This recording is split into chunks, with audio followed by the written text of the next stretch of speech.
坐飞机去看望异地恋的男友，遇到强气流颠簸，我吐得一塌糊涂，连遗书都写好了。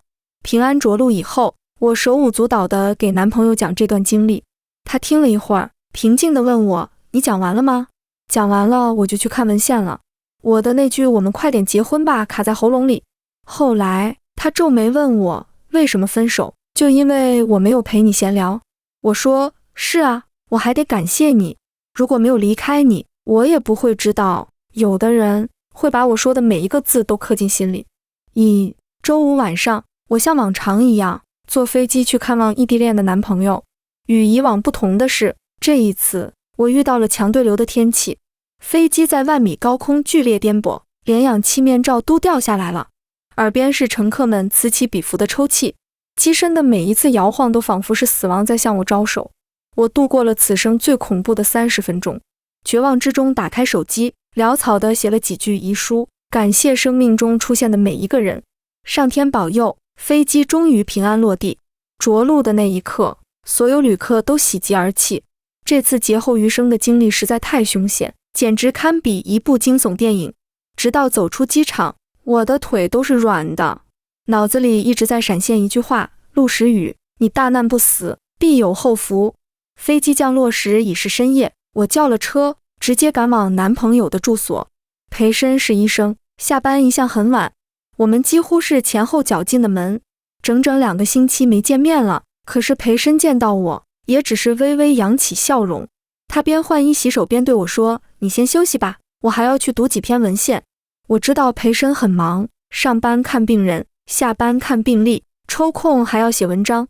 如果是往常，我会乖巧地让他自便，可是刚刚的经历实在是太惊心动魄，我必须跟他分享。我把行李一丢，冲进裴深怀里，抱着他开始滔滔不绝。我说我旁边坐了一位怀孕5个月的小姐姐，她是独自出行的，是我一直安慰她，才让她停止了哭泣。我还说前不久闺蜜刚帮我求了平安符，说不定这次转危为安就是菩萨保佑，回去一定要跟菩萨还愿。我又哭又笑，上蹿下跳，说了好几分钟，裴深却一直保持一个姿势，坐在沙发上。他一只手虚虚搂着我，一只手贴在沙发扶手上，不紧不慢地来回摩挲。我知道他在沉思的时候就会这样，可是我在给他讲这么重要的事情，他怎么能走神？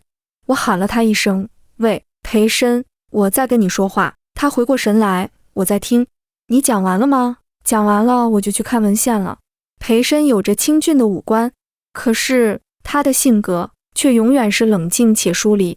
恋爱4年，我几乎没见过他有多少情绪波动，哪怕是此刻我向他倾诉自己的九死一生，他的神情却依然是波澜不惊，好像我口沫横飞给他讲的不是他女朋友的亲身经历，而是一场拍得很烂的爆米花电影。我的心突然就凉了一截，颤抖着声音说：裴深，刚才在飞机上我真的很害怕。可是裴深已经站起来了，他抬步往书房走，只留下一句：你没事就好。没事就好，就这样吗？我才刚刚经历过九死一生的危难啊！我死死盯着裴深的脸，试图从他的表情里找出一点点的后怕、担忧或者是怜惜，但我什么都没找到，心像是被一双无形的手紧紧握住，简直喘不过气来。我拦住裴深，近乎哀求地问他：你一定要在现在去看文献吗？裴深，我差一点就死在来看你的路上了，你为什么不安慰我几句？你有没有想过，如果飞机掉下来？夜色里，裴深的表情看上去有些无奈，他拨开我的手，轻声说：时雨，飞机出事的概率是很低的。昼思夜想的男朋友近在咫尺，可是此刻我却感到了一种难以言喻的孤独，独自失魂落魄地在沙发上坐了很久很久。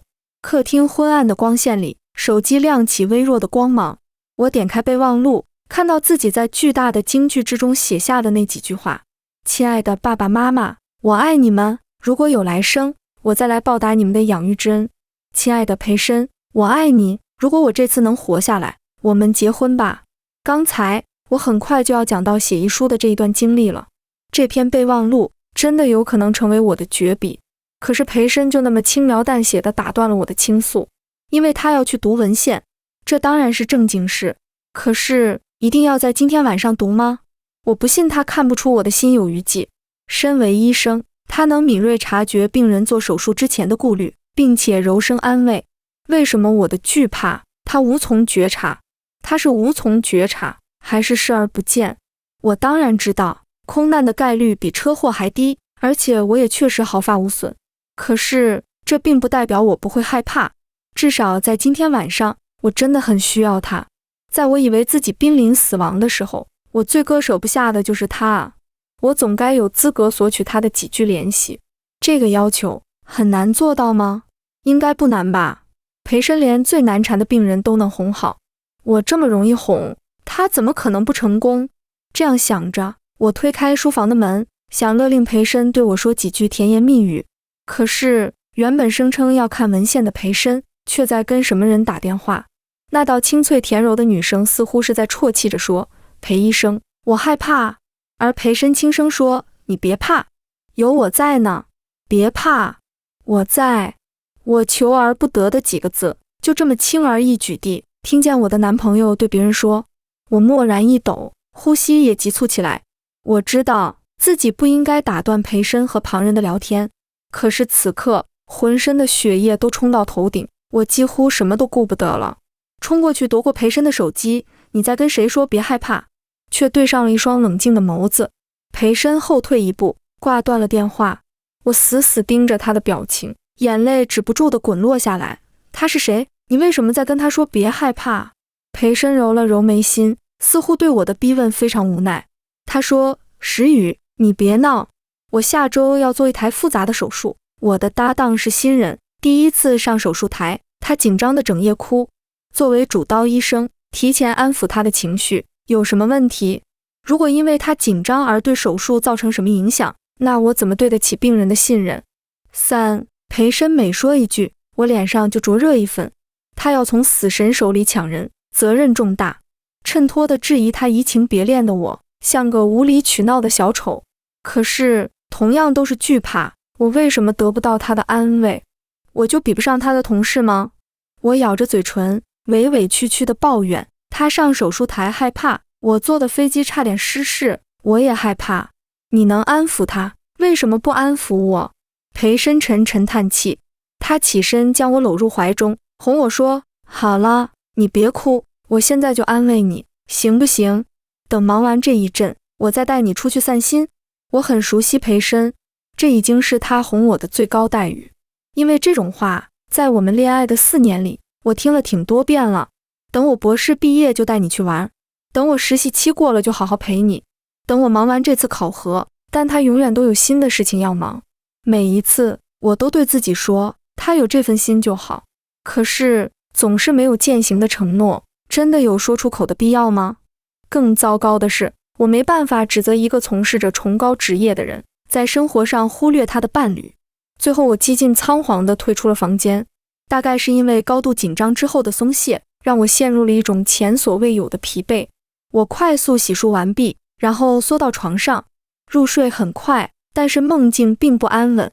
我好像又回到了剧烈摇晃的飞机上，惊醒的时候浑身大汗，口干舌燥。已是凌晨，旁边的裴深依然在沉睡，我却再也睡不着了。拿起手机想玩点什么分散注意力，然后就无意识打开了微信。虽然在异地恋，但我和裴深每天都有一长串的聊天记录，不过大部分的时候都是我在说话。散步遇见一只小狗，公司食堂推出新菜品，刮彩票中了10块钱，我事无巨细地跟裴深分享，哪怕收到个有趣的表情包，我也迫不及待地转发给他。可是白色的对话框永远都是零星的几个字。知道了，好的，在忙，你决定就好。但也就是这样的几个字，我都会仔细斟酌，然后揣摩裴深回复我时的情绪。我已经习惯裴深把大部分的时间和精力用在事业上，所以他延迟回复我的消息，或者干脆不回复，我从不计较，因为我也可以把自己的生活搞得很充实。在小事上我不期待他的回应，可是女朋友生死攸关的时刻，他为什么也是一脸的事不关己？我很想把熟睡的裴深摇醒，质问他是不是不爱我了，可是想到他提到的重要手术，又打消了这个念头。胡思乱想了好半天，终于又有了睡意。第二天醒来的时候，裴深已经不在家了，明明是周末，但他还要值班。趁这个空当，我给爸妈和朋友们聊起了自己昨天的经历。跟爸妈我没敢说实话，就说遇到了气流，但是机长技术很好，有惊无险。但是跟闺蜜，我则放心大胆的添油加醋，顺便还夸奖一下自己临危不惧是多么的帅气。大概是我讲的太声情并茂了，闺蜜突然蹦出一句话：妈呀，听你这么说真是要吓死我，我最近都不敢坐飞机了，宝宝你也少坐飞机。我嘻嘻哈哈应了一声好，然后突然就愣住了。1年多以前，因为我的工作变动，我和裴深开始异地恋，两地相距1500公里。不少人都叮嘱过我，谈远距离的恋爱要更加勤奋一些。裴深周末常加班，所以我一有空就会飞回来看他。那么我的行程到底有多么频繁呢？我挂断电话，打开购买机票的 APP， 一条一条数过去，眉头渐渐皱起。至今为止，我们两地相隔已经15个月。我来看裴深14次，他来看我3次，还有一次是因为出差顺路，从我家出发到他家，我要换3种交通工具，花整整5个小时，舟车劳顿，但我从未感到委屈，因为我都是带着期待上路的。我一向体谅裴深工作辛苦，那么我在旅途上遇到危险下的魂飞魄散，他为什么不能体谅我？不就是几句安慰我的话吗？说一说，又不会花他多少时间。我心烦意乱地在房子里转圈子，无意识地走到冰箱前面。裴深不开火，他的厨房完全没有使用痕迹。然而随手打开冰箱，我又愣住了。冷藏室空荡荡的，只摆了一只饭盒，嫩黄的盖子上印着憨态可掬的小鸭子。昨晚只顾着伤心，都忘记了我给裴深带过来了4只粽子，这是我前天花一晚上包的。我第一次学着包粽子，味道居然很不错。一时激动，我揣着它们横跨1000多公里，送给裴深品鉴。这会儿快到饭点了，我干脆拿起饭盒，打车去医院。裴深的同事我都挺熟的，但是这一次我看见了一张陌生的面孔。坐在裴深对面的女孩子有一张可爱的娃娃脸，她喊裴深的时候也带着俏皮的尾音。我立刻意识到，这是昨天深夜给裴深打电话说她害怕的女孩子。她就那么轻轻松松地得到了裴深对她的安抚。我想对她扯出一丝笑容，可是脸部的肌肉都是僵硬的。裴深也看见了我，他面色如常地向我走过来，一边不忘回头介绍说：薛瑶，这是我女朋友。就在此刻，办公桌前的电话响了，大概是病人出了什么事，两个人急匆匆地越过我，往住院区跑。我已经对裴深的忽略习以为常了，将饭盒留在他桌子上，就去医院的花园里散了一会儿步。然而当我回来的时候，只觉得浑身血液都冲到了头顶。办公室的地板上躺着我的小黄鸭饭盒，4只粽子，一个不多，一个不少，全都打翻在地，不能吃了。我注视着手忙脚乱找纸巾擦地板的薛瑶，还有坐在旁边打圆场说没事没事，又不值钱，你不用道歉的裴深。就在这一刻，心脏深处传来了一阵尖锐的痛楚。4只粽子，就算在外面买，也不超过20块钱。现在这个社会，20块钱够干什么的？买杯奶茶，随便打个车，甚至在路边的扭蛋店买一只扭蛋，都远远超过了20块钱。所以这些粽子被糟蹋了，好像并不值得惋惜。可是它们是我亲手做的，我千里迢迢带给我的男朋友品尝，然而它们却被他的同事随手打翻在地上。我忍着怒气问裴深怎么回事，他有点尴尬地挠了下头发，说是我的错。薛瑶把饭盒递过来的时候，我没接住，他好像真的以为我是瞎的。以往我会把裴深的感觉放在首位，一旦他有丁点的尴尬、不适或者为难，我都会主动给他台阶。可是这一次我不会了。此刻的我好像格外容易动怒，也不知道是为了这几只死不瞑目的粽子，还是为了一腔热血却被反复无视的自己。好像从那架颠簸的飞机上走下来的那一刻起，有什么东西就变了。我不留情面地戳穿了裴深的谎言。我走进来的时候，你明明坐在自己的座位上，他怎么会离这么远把饭盒递给你？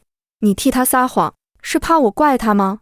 裴深身形僵住，他好像终于意识到我生气了，而他旁边的薛瑶已经怯生生地凑过来，石宇姐姐，是饭盒太烫了，听裴医生说这是你亲手做的，那真的是我不懂事，对不起。我看了看一脸无措的薛瑶，还有挡在我和他之间，仿佛生怕我对他发火的裴深，一时之间竟无话可说，只能疲倦地揉了揉眉心，问裴深，然后呢？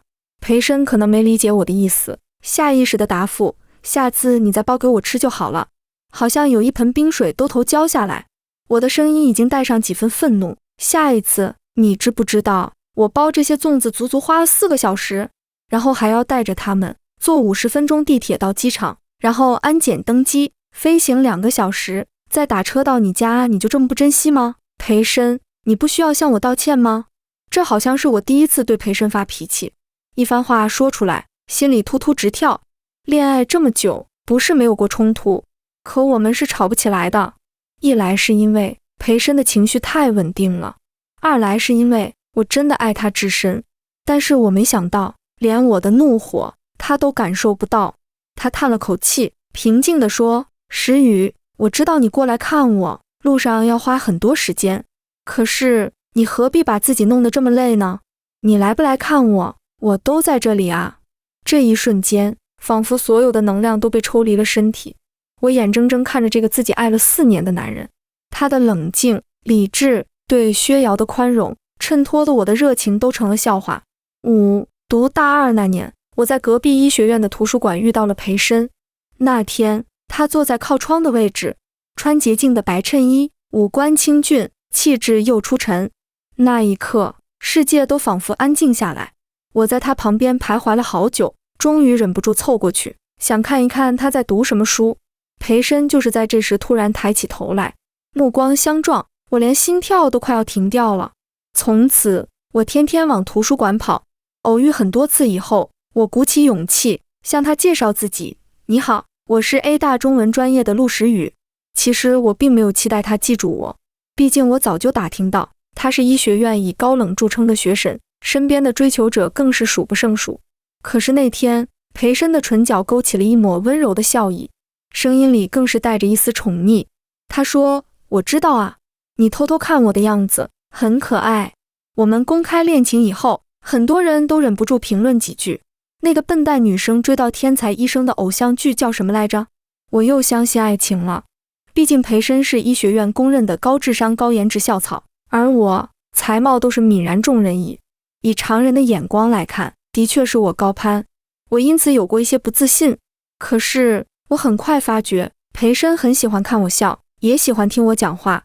每当我讲到什么乐不可支，他的眼神就会变得柔和。也许比起跟同学之间的严肃交流，他也需要活泼的我来给他一些调剂。看起来不般配的2个人，居然就这么走过了4年的风风雨雨。异地恋那么辛苦，我也咬牙撑下来了。可是这一刻，我突然对这段感情失去了信心。我一直以为裴深对我的忽略是他天生冷漠，不善于表达情绪。可是他真的不会吗？他知道关心第一次上手术台的同事的情绪，也会主动把他的过失揽在自己身上，只因为怕他被我责备，进一步影响他上台的状态。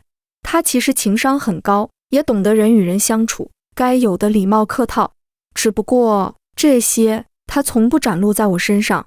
食指掐入掌心，我只觉精疲力尽。是啊，你的法子好，以后我也不想这么累了。我不来看你，你和同事的相处也更融洽，对不对？我知道我的话音里带上了3分讥讽，裴深一定也察觉到了。他那永远冷静的脸上终于有了一点烦躁。房间里静默了很久，我才听见他说，粽子的材料又不值钱，你何必跟他计较？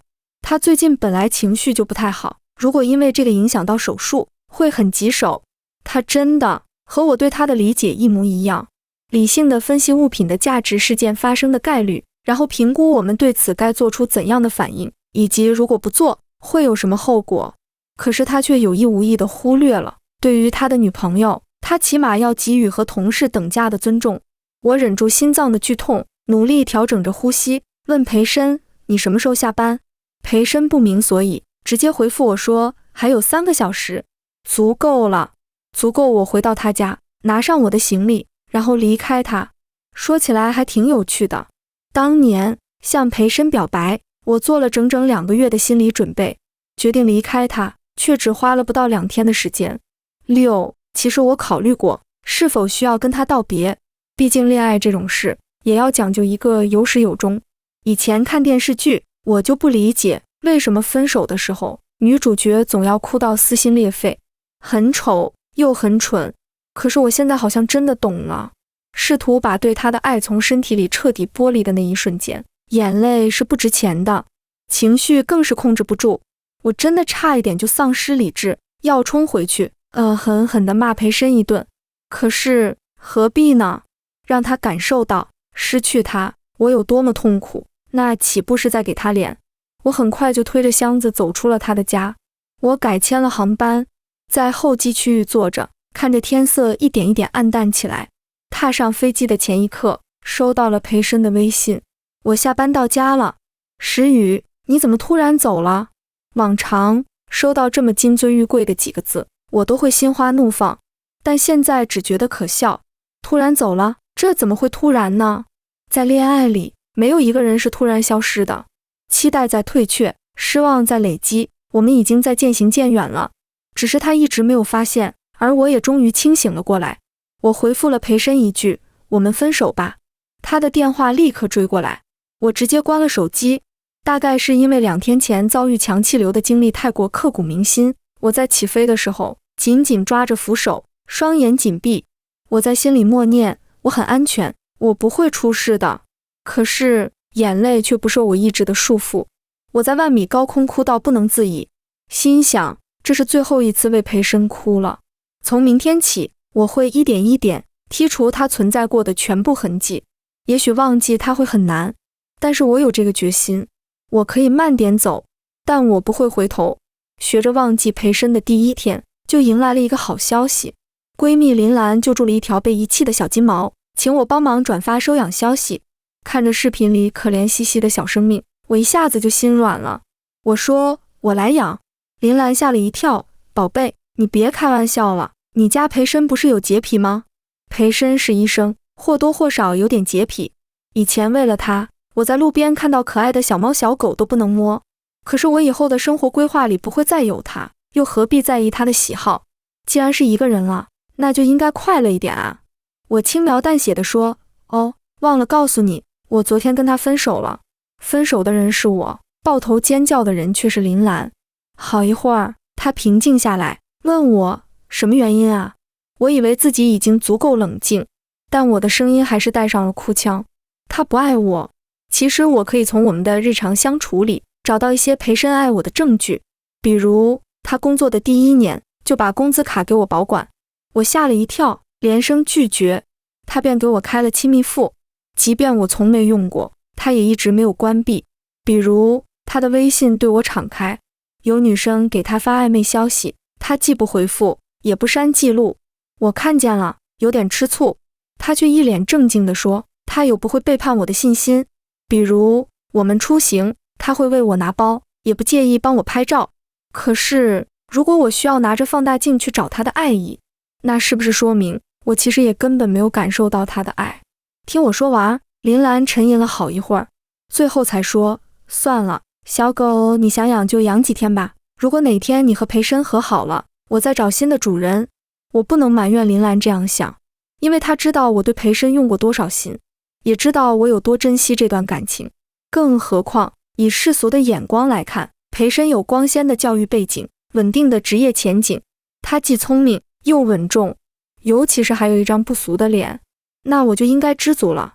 即便他忽略我，我也应该乐滋滋的自我陶醉，永远不知疲倦。可是真的就好像端着一杯水，是冷是暖，合适与否，只有我自己知道。誓言可以编造，浪漫可以伪装，只有心疼是来自内心的情感，欺骗不了别人，也欺骗不了自己。我不想欺骗自己了。如果裴深爱我，在他发觉我害怕时，为什么不担心？一个人纵有千般好，如果他不爱我，那其他的一切也都是徒劳。8. 和裴深在一起4年，我不是没有闹过分手，那是他第2次缺席我生日。我有点委屈，半开玩笑地对裴深说，1年365天，我只有1天过生日啊，你再这样，我可要分手了。其实他哄一哄我就好了，我想要的并不是一张可以发朋友圈的精修图，而只是他向我许诺，以后每一个生日他都会陪我度过。可是裴深却说，石宇，我希望分手是我们都深思熟虑之后做出的决定，而不是随口的玩笑话。如果你提出分手，我是不会阻拦你的，因为病人什么时候生病，永远不是我能控制的事情。看啊，这就是他，一贯的冷静、理性，充满逻辑。所以，这就是我向他提出分手，他打来电话我又拒接之后，他就不再联系我的原因吧。没想到他比我还不拖泥带水，恐怕我提出分手，也让他如释重负吧。想到这里，我也舒了口气。我打开微信，把裴深的联系方式删掉了。没想到这天晚上，我接到了一个陌生号码打来的电话。电话那边，裴深的声音听起来有点疲惫，还有点沙哑。他说，我今天做了3台手术，很累，所以我会长话短说。石宇，别闹了，把我的微信加回来。裴深的语气如此笃定，他大概以为只要服个软，我就又会回到他身边。也对，在这段感情中，我投入了200%的诚意，而他更像一个冷峻的旁观者，直到发觉事态与他所想不大相同，他才会屈尊于贵，亲自下场矫正。识趣的女朋友会给他这个机会，我不识趣。我捏着电话，似笑非笑地说，你是不是忘了我跟你提了分手？我没有闹，更不是开玩笑。裴深，请你以后不要联系我了。裴深的语气沉重起来，陆石宇，你要给我一个我能接受的分手原因。我知道自己在很多方面都没有裴深聪明，但是我也能察觉到他的某些用词背后其实另有深意。我说，那个你不能接受的原因就是原因。裴深低低骂了一声，他平静的嗓音似乎还压着怒火，飞机没那么容易掉下去的。陆石宇，你平平安安站在我面前，我还能说什么呢？是啊，飞机不会轻易掉下来。据说117.65万次飞行里才会发生一次死亡性空难，而且那次因气流而颠簸的航班的确是平安抵达了。我最终毫发无损地站在了裴深的面前，可是我真的经历了惊恐万分的30分钟。我苦笑着说，我会因为他不容易出事就不害怕吗？就算知道没那么危险，可是你作为我准备携手共赴一生的人，安抚我的情绪不应该吗？就连薛瑶向你求助，你都会宽慰他。我那么认真的经营和你的关系，为什么你连一句感激的话都没有？你无非是在笃定我不会离开你。可是裴深，你让我失望过那么多次，我也让你失望一次吧。我会离开你的，因为你对我并不珍惜。在裴深面前，我把我自己放得越来越低，最后低到了尘埃里。我是真的做错了，沾满了灰尘的卑微的我，怎么还能被他看见？有了错误就要纠正它，结束这段不对等的关系，是合情合理的解决途径。电话那边沉默了很久，我似乎都听见了裴深剧烈的喘息。在我挂断电话的前一刻，我听见他说，那我改。石宇，这次是我错了，给我一个机会珍惜你，好不好？裴深的语气近乎乞求，让我的心也轻轻颤了一下。可是这已经是我向他提分手的第4天，也就是说，在裴深认为我们还保持着恋爱关系的情况下，他整整等了4天才来联系我。能让他在百忙之中联系我，真是受宠若惊。假如我接受了他的道歉，那我此前那么多次对他的等待又算什么？我摇了摇头，轻声拒绝，不好意思啊，我对你的喜欢就那么多，但你一直在挥霍，失望攒够了，你就不能阻止我离开。直到经历一次贴近死亡的意外，我才明白我到底想要什么样的生活，想要什么样的伴侣。我自己有学历，有工作，我有能力让自己过上还不错的生活。我所需要的并不是什么大富大贵，只是我向我的伴侣索取安慰时，他能够给予回应。那个惊魂未定的夜晚，我是真的很希望他能陪我，但他没有。那么我彻底伤了心，也是无可奈何的事情。分手的戒断反应比我想象更难受。4年的感情早就刻入骨髓，成为我不可或缺的一部分。我会在无数个毫不起眼的细节上想到培生，比如我牵着新收养的小狗出门遛弯，看到了漂亮的日落，我拿出手机拍照，直到打开微信才反应过来，我不应该把这些分享给培生了。再比如主管找我谈话，许诺我升职加薪，并且告诉我下半年就可以申请调岗，转去培生所在的城市工作。我感谢了主管，可是这次调岗我已经不再需要了。甚至1周后，我去参加同学的婚礼，新娘热情地招呼我说，石宇，等下我把捧花送你吧。她是我和培生校园恋情的见证者之一。我的笑容僵了一下，但我还是坦率地承认我们分手了。新娘愣了一会儿，然后有点不确定地说，可是培生说他也会过来啊。他指了指我身后，你看，他已经来了。我的呼吸轻轻一滞，但我终究慢慢转过身来。灯光下，培生似乎清瘦了些，他目不转睛地盯着我，眼眸深处仿佛翻涌着什么隐忍的情绪。如果仅仅因为会撞上前任就缺席朋友的婚礼，似乎有点没必要。我与培生擦肩而过，甚至没有跟他打招呼，而是安安静静地坐在自己的座位上，边嗑瓜子边跟邻座的同学寒暄。没聊多久，身边突然坐了个人，是培生。他跟我旁边的人调换了座位。仪式要开始了，我不想在这个节骨眼跟他起争执，因此不理他，只是扭头去看仪式。但他却开口了，他说他专门请了假，就是为了飞过来找我。我反复思考过，我们之间并没有什么原则性的矛盾，因此还有挽回的可能性。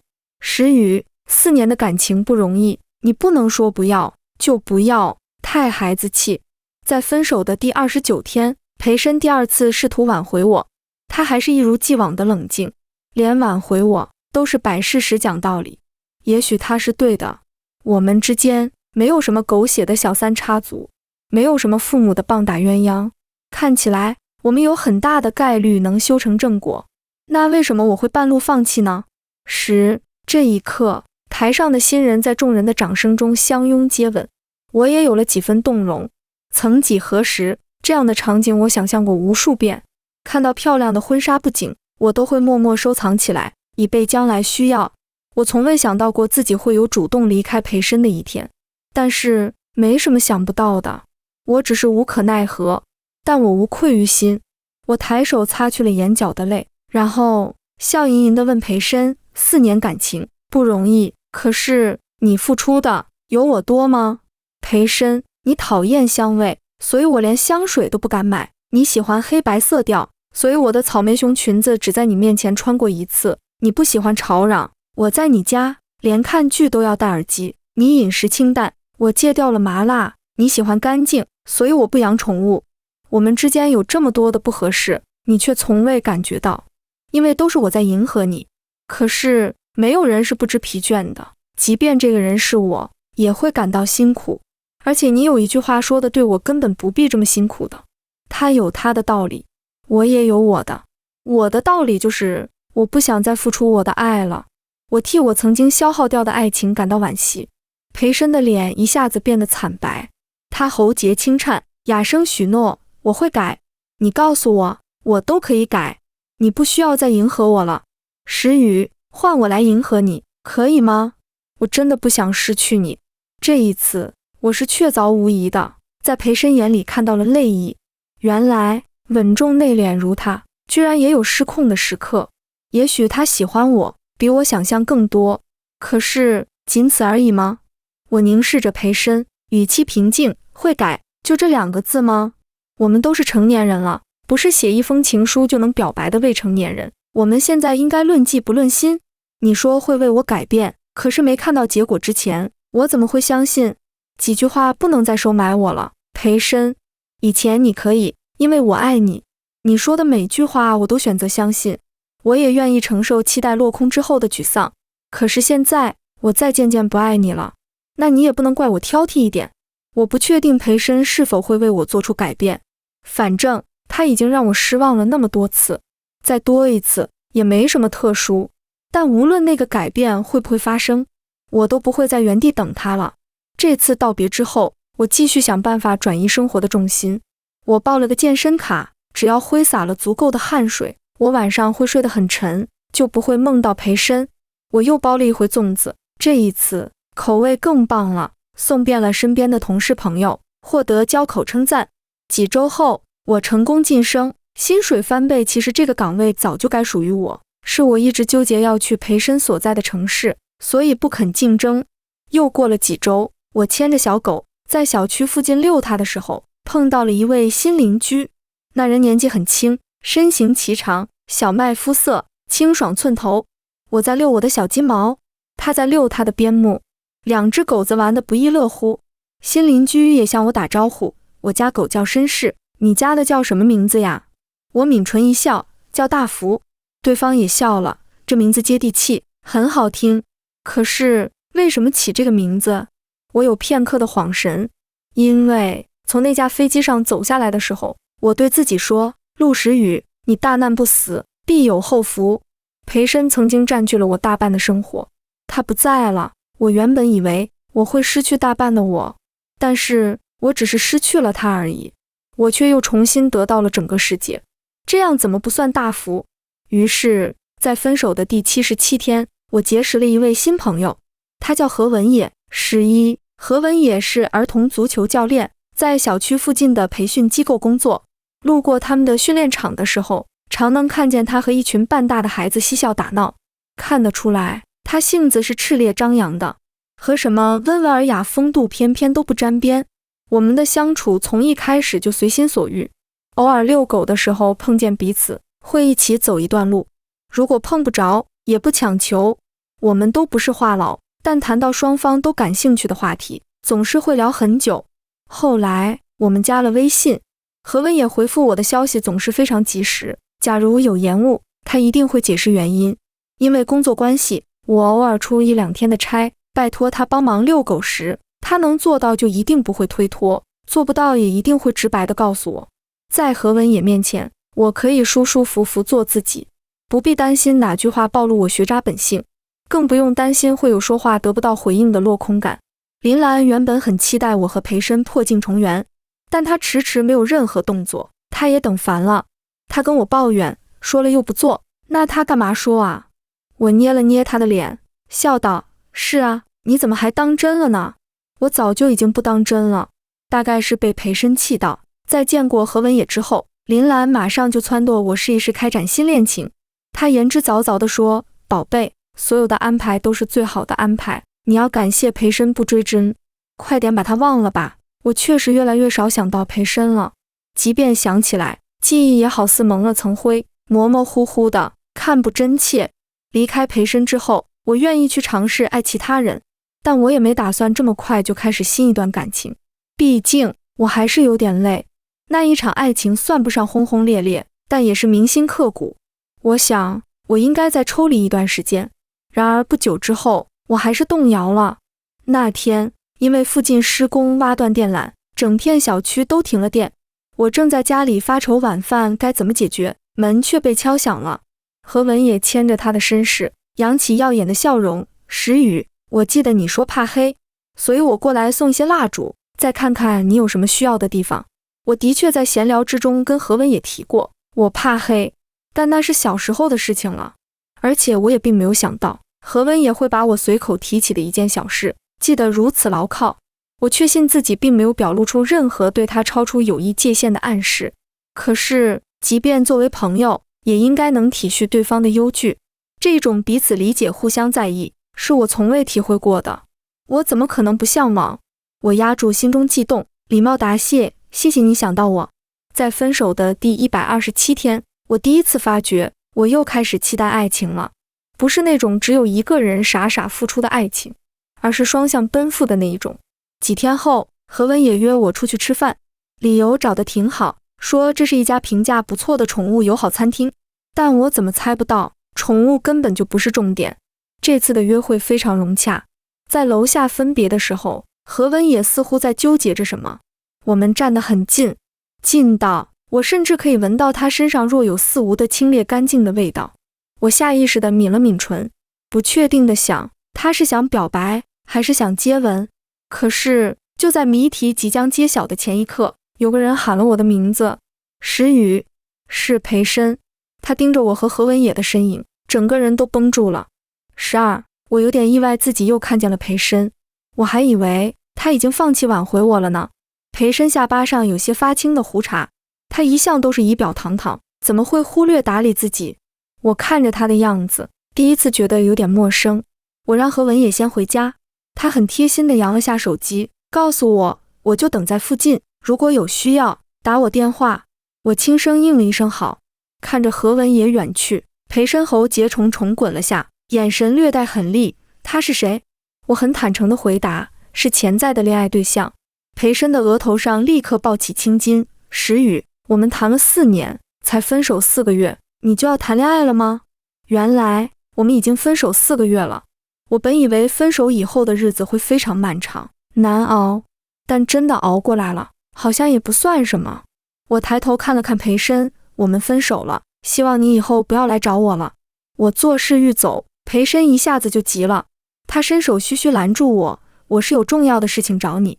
他盯着我，仿佛是不想错过我脸上的任何一个表情。我有一个外派培训的机会，如果你同意，我会到你这里进修1年。等我进修结束，你的工作也可以调岗，我们就能生活在同一座城市，你也无需跑来跑去了。石宇，你说要我做出一些改变来证明我对你的爱，我做到了。你不要选他，你选我，好不好？我牵着小狗的手抖了一下。我很惊讶裴深居然会改变，大概是因为对他失望太多次，可他居然做到了1次，我才会惊讶。可是他原本就是天才啊，他读书的时候每门课都考第1，做医生也是业务精进，为爱奔赴不需要太多技术含量，以他的智慧可不是信手拈来。为了2个人的感情，在我迈出99步的时候，他也要迈出第1步。我教会了他迈出第1步，后面的也可以慢慢教。但是我真的有这些耐心吗？在教他的过程，我岂不是又要付出更多的心力？而我真的已经累了。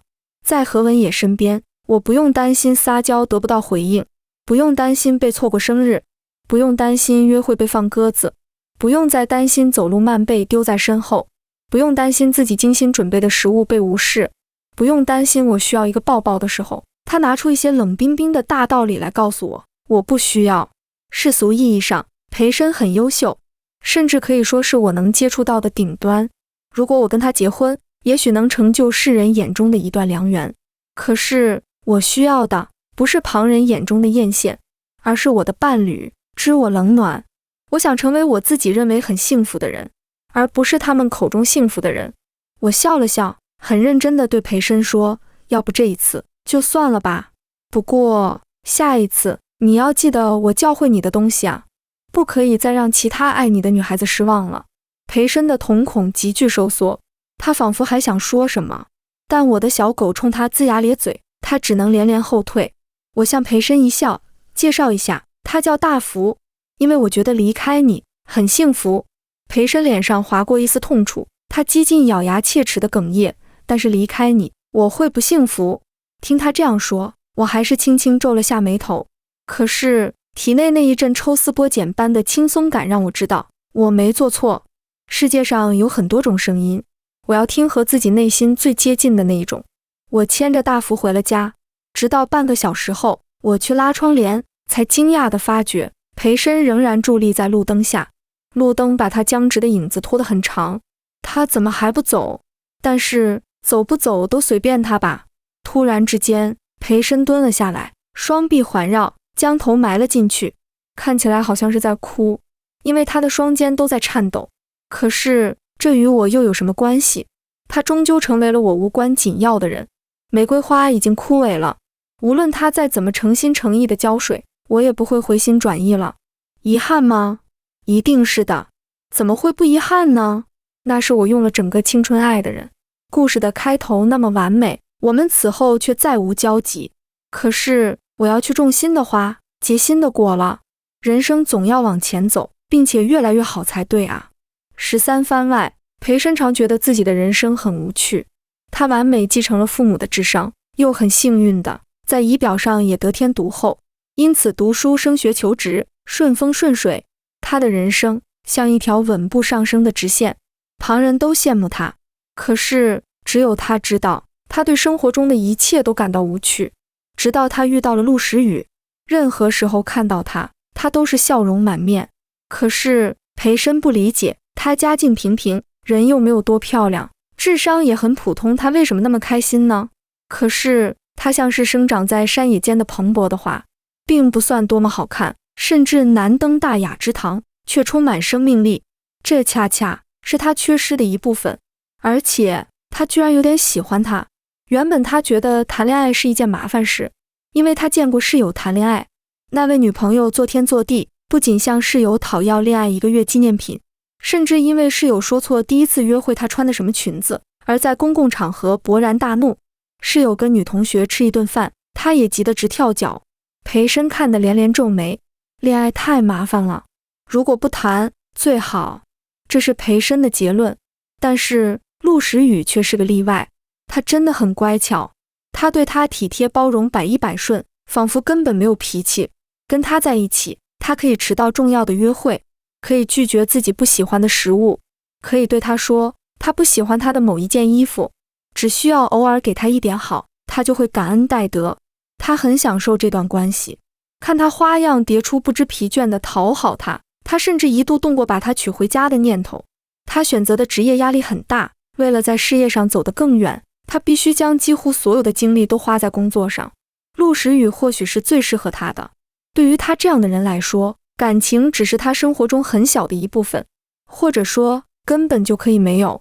他有这个自信，但他绝对想不到，一向是他如神奇的他，居然悄无声息地离开了。起因就是那么一件微不足道的小事。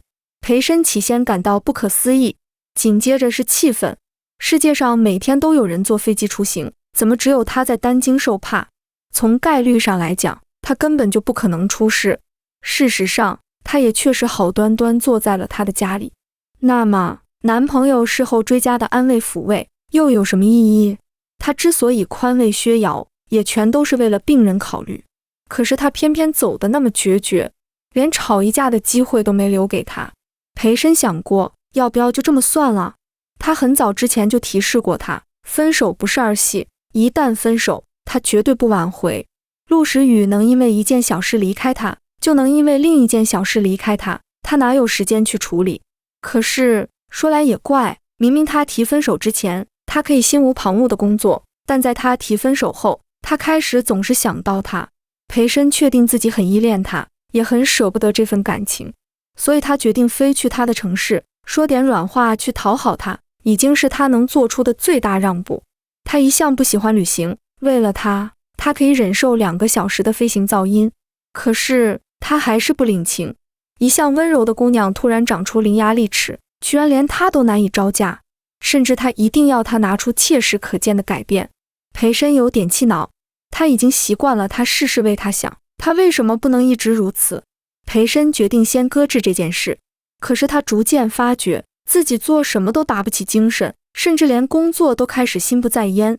得知他分手，薛瑶倒是热情地追了他几天，但他太冷漠，他也懂事地放弃了。同事给他介绍的姑娘，他更是连看一眼都没兴趣。同事调侃他，裴医生，你眼光挺高啊，喜欢什么样子的？裴深张口结舌，他曾以为自己对感情是无所谓的，陆时雨也不是那么的完美，即使分手了也没事，再找一个全心全意爱他的人就是了。但是当他真正失去了他，他才惊讶地发觉，他竟然如此的无可替代。那就为他改一次吧，反正哄回来，结了婚，也许再生1、2个孩子，到那时他就不会那么轻易地离开他了。可是他没想到，才4个月而已，陆时雨就跟旁的男人谈起了恋爱。他已经那么卑微地求他了，但他就偏偏那么义正辞严地对他说，我们就算了吧。裴深到底没有接受那个外派的机会，因为他想这丫头一定会后悔，说不定他过几天就会发觉那个男人什么都不如他。本来就是啊，他没他帅，没他学历高，连一只铁饭碗也没有，除了成天陪他瞎开心，看不出哪里值得他喜欢。等他回来的时候，他可以不计前嫌。可是他居然又猜错了，半年后，他就和那个小混蛋办了婚礼。他真的不明白自己到底输在哪里。他也揣测过，他是不是拉不下面子向他求复合。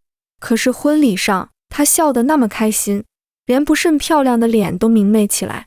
大概被爱意滋养的玫瑰总是鲜艳夺目的。裴深虽然不请自来，但因为随了个大红包，也得以入席。